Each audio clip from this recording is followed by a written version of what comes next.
Hi అండి, welcome to Manjula Rayachoti YouTube channel. Nursery నుండి ఒక మందారము అలాగే రోజా మొక్కనైతే తీసుకొని వచ్చానండి. ఈ మొక్కలు పెద్దగా బాగా బుషీగా రావాలంటే మనము పెద్ద టబ్స్లో నాటుకున్నట్లయితే మొక్కలు చాలా బాగా వస్తాయండి. అయితే ఇంత పెద్ద టబ్లో మనము మొక్కలు నాటుకున్నప్పుడు కుండీ బరువు వస్తుంది కదా, అలా కాకుండా కుండీ వెయిట్లెస్గా మట్టిని ఏ విధంగా కలుపుకోవాలో మీకు ఈ వీడియోలో చూపిస్తాను చూడండి. మొక్కలు నాటుకోవడానికి ఇక్కడ నేను ఎర్రమట్టి అయితే తీసుకున్నానండి. ఈ చిన్న టబ్తో 2 టబ్బులు ఎర్రమట్టి తీసుకుంటున్నాను. ఈ 2 మొక్కలు నాటుకోవడానికి ఈ మట్టి అయితే మనకు సరిపోతుంది చూడండి. అలాగే ఒక టబ్ వచ్చి కోకోపీట్ తీసుకుంటున్నాను చూడండి. ఈ కొద్ది మట్టే మనకు పెద్ద టబ్బులో 2 మొక్కలు నాటుకునేకి మనకు సరిపోతుంది.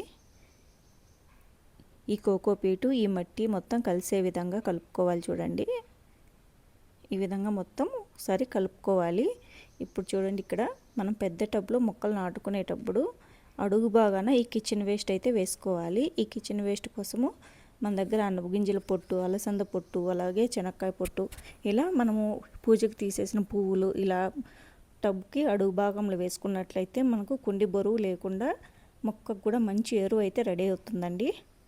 టబ్కి అయితే కింద హోల్స్ అనేది ఖచ్చితంగా పెట్టుకోవాలి.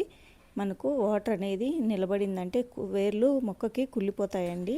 ఖచ్చితంగా టబ్స్కి కింద హోల్స్ అనేది మొక్కలు నాటేటప్పుడు పెట్టుకోవాలి. ఇక్కడైతే నేను పశువుల ఎరువు వేయలేదండి, నా దగ్గర పశువుల ఎరువు అయిపోయింది. మొక్కలు నాటిన 15 డేస్ తర్వాత నేను పశువుల ఎరువు అయితే వేశానండి.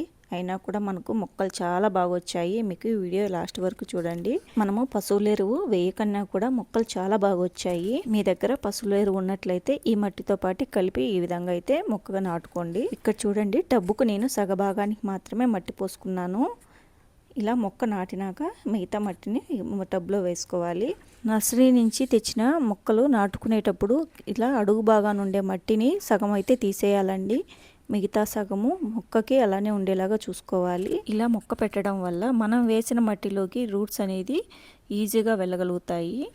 మొక్క ఫాస్ట్గా పెరగడానికి వీలుంటుందండి. అలా కాకుండా నర్సరీ నుంచి తెచ్చిన మొక్కకి మట్టిని మొత్తం తీసేశారంటే ఆ వేర్లు మన మట్టిలోకి వెళ్ళేకి చాలా టైం పడుతుంది, లేదంటే మొక్క పూర్తిగా చనిపోతుందండి. నర్సరీలో ఈ మొక్కలు కొమ్మల ద్వారా మనకు ప్రొపగేషన్ చేస్తారండి.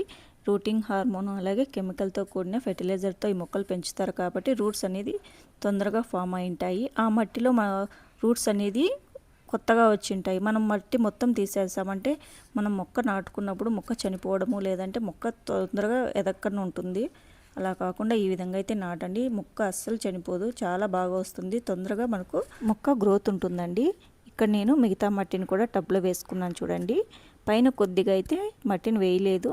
ఇక్కడ నేను నాకు పశువుల ఎరువు తెచ్చుకున్నాక పశువుల ఎరువు ఈ పైన అనేది కొద్దిగా వేసుకుంటాను. మీ దగ్గర పశువుల ఎరువు ఉన్నట్లయితే ఈ మట్టితో పాటే కలిపి మొక్క నాటుకోండి. లేదంటే తర్వాత 1 వీక్ 10 డేస్ అయినా పర్లేదు, 1 మంత్ అయినా పర్లేదండి. మనం కిచెన్ వేస్ట్ వేస్తుంటే చాలు. చూడండి, ఇదే విధంగా మనము ఈ రోజా మొక్కను కూడా నాటుకోవాలి. కింద మన దగ్గర కిచెన్ వేస్ట్ ఏమున్నా కూడా కింద వేసామంటే మనకు కుండీ అనేది బరువు తక్కువగా, మనం కూడా వీటికి కొత్తగా ఎరువు అనేది ఇచ్చినట్లు ఉంటుంది. చూడండి, ఈ రోజా మొక్క కూడా కింద నేను మట్టిని కొద్దిగానే తీస్తున్నాను. ఇలా తీసినప్పుడు దీనికి రూట్స్ కూడా ఎయిర్ లేయరింగ్ అనేది చాలా బాగుంటుంది. ఇలా మొక్కని నాటుకుని పైన మట్టి అనేది వేసుకోవాలండి. దీనికి కూడా నేను పశువుల ఎరువు వేయలేదు, తర్వాత వేస్తాను. ఈ విధంగా అయితే మొక్కలు నాటుకోవాలి. దీనికి వాటరింగ్ ఇచ్చేసామంటే మొక్క చాలా బాగా వస్తుందండి. మనం పశువుల ఎరువు వేయకన్నా కూడా మొక్క ఎంత బాగా వచ్చిందో మీకు చూపిస్తాను చూడండి.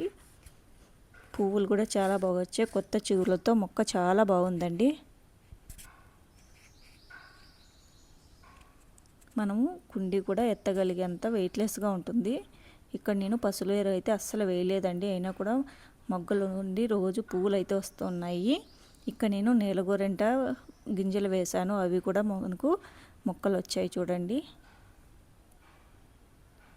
ఈ విధంగా మీరు కొద్దిగా పశువులు వేసారంటే పువ్వులు పెద్ద సైజులో ఎక్కువగా వస్తాయండి. చూడండి, కొత్త చిగుర్లు ఏ విధంగా వచ్చాయో. మనం రోజా మొక్కకి పువ్వులు కూడా మనకు పూస్తూనే ఉన్నాయండి. ఈ మొక్క నాటి నేను ఒక 20 డేస్ దాకా అయిందండి. పువ్వులు అయితే మధ్యలో వస్తూనే ఉన్నాయి. మొక్క కూడా చాలా హెల్తీగా బాగుంది. ఈ మొక్కలు నాటిన 15 డేస్ తర్వాత నేను పశువుల ఎరువు వేస్తున్నాను చూడండి. అయినా కూడా మనకు మొక్క చాలా బాగా వచ్చింది. ఈ విధంగా అయితే మొక్క నాటినట్లయితే ఏ మొక్క కూడా చనిపోదండి. మొక్క కూడా మనకు వేర్లు అనేది ఈ పెద్ద టబ్స్లో నాటుకున్నప్పుడు బాగా స్ప్రెడ్ అయ్యి మొక్క బాగా బుషీగా పెద్దగా వస్తుందండి. మొక్క మరీ పొడుగ్గా పెరగనీయకుండా కొమ్మలు కట్ చేసినట్లయితే మొక్క బుషీగా వచ్చి ఎక్కువ ఫ్లవరింగ్తో మనకు మొక్క చాలా బాగుంటుందండి. చూడండి, నేను పసులేరు తెచ్చినాక ఇప్పుడు వేస్తున్నాను. అయినా కూడా మొక్కలు చాలా బాగున్నాయి కదా. మీకు కానీ వీడియో నచ్చినట్లయితే వీడియోని లైక్ చేయండి, షేర్ చేయండి, ఛానల్ని సబ్స్క్రైబ్ చేసుకోండి. ఛానల్ని సబ్స్క్రైబ్ చేసుకున్నప్పుడు బెల్ ఐకాన్ క్లిక్ చేసినట్లయితే నేను పెట్టే ప్రతి ఒక్క వీడియో మీకు నోటిఫికేషన్ వస్తూ ఉంటుంది. చూడండి, ఇక్కడ కాస్మోస్ సీడ్స్ వేస్తే మనకు మొక్కలన్నీ వచ్చేసాయండి. వీటి నుంచి కూడా మనకు సీడ్స్ వచ్చాయి. ఇవి ఇలా వేసామంటే మనకు చాలా ఎక్కువ వచ్చేస్తాయండి. ఈ మందారాలు కానీ రోజాలు కానీ పెద్ద టబ్బులు నాటుకున్నట్లయితే మొక్కలు ఇవి పెద్దగా అవుతాయి కాబట్టి మనకు రూట్స్ అనేది ఎక్కువ ఫామ్ అయ్యేకి వీలుంటుంది. మొక్క కూడా పెద్దగా బుషీగా అవడానికి అవకాశం ఉంటుంది. మీకు కానీ వీడియో నచ్చినట్లయితే లైక్ చేయండి, షేర్ చేయండి, ఛానల్ని సపోర్ట్ చేయండి. Thanks for watching.